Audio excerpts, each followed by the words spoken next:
അമ്പലത്തിന്റെ മുകളില് ഇതാ ഗൈസ്, അമ്പലത്തിന്റെ മുകളിലൊക്കെ ചെയ്യുന്നുണ്ട്. നല്ല പോലെ മഴയാണ് ഗൈസ്. ഇതപ്പോ നല്ല മഴയാണ് ഗൈസ്. ഈ സ്ഥലത്താണ് പോവാൻ പോകുന്നില്ല, ബിക്കോസ് അവിടെ പാമ്പുണ്ടാവും ഗൈസ്.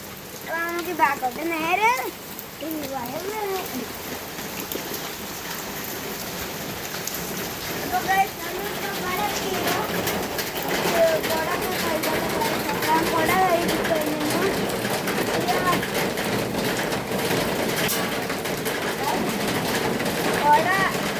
ഗായ്സ്, എൻ്റെ കുട